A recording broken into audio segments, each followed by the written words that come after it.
I absolutely loved reading about Richard Turner. Now, before you tell him his story and about him as a person, just tell us a little bit about the kinds of tricks that he works on and the skills that he has.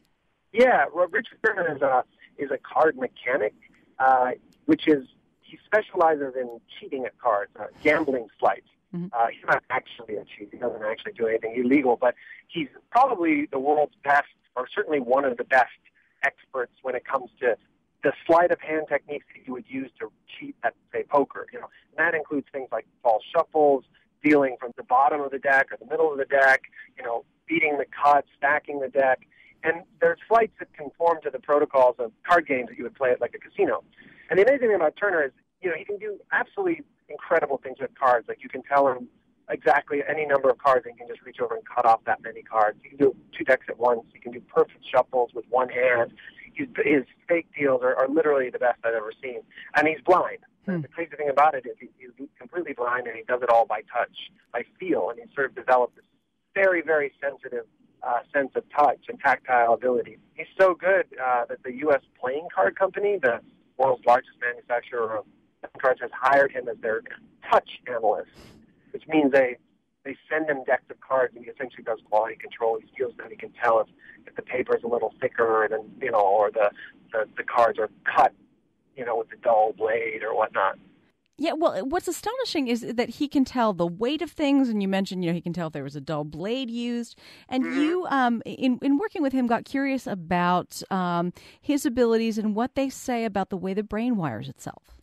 Yeah, right. So, one of the biggest discoveries in neuroscience of recent years is this idea that the brain actually changes in adulthood. It used to be thought that the brain was like our bones, basically, that after a certain age, essentially after adolescence, it was locked in, and the brain couldn't really change after that. And now we realize that the brain can adapt in remarkable ways, and this so-called neuroplasticity has become one of the dominant themes of modern neuroscience. We've always heard this idea, that when you lose one sense, the other senses, compensate, and that's certainly true. And I think Turner is an example of this, and he's lost his sense of sight, and his sense of touch has become so much more refined that he's able to do these incredible feats. It was remarkable to me to read that he says he truly believes that when it comes to doing his magic, his blindness is an advantage. Absolutely. I once asked him, how do you view your blindness? Do you feel like it's a disadvantage or what? And he said it's a gift. He views it as a gift, and he almost feels sorry for people who don't have that. He says, because I have to do it all by touch. It's really why, I think he views it as why he's so good. But another really interesting thing about him is the way he talks about touch in visual terms. Like he talks about how when he types on his BlackBerry or whatever, he sees the letters in his mind. And when he feels the cards, he sees them as these bricks, almost, these large objects.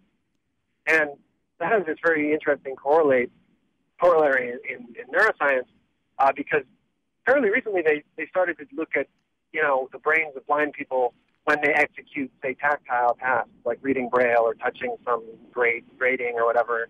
And they used functional MRI to see what parts of the brain were active, and they found that the visual cortex, the part of the brain that controls vision, the part of the brain that lights up when a person with sight, looks at watches a movie or a baseball game or whatever.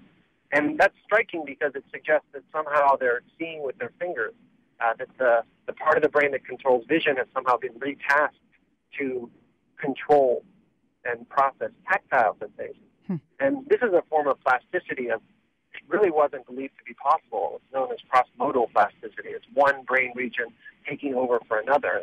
And that's something that really wasn't believed to be possible. So this is really cool, I think. The brain is really full of tricks.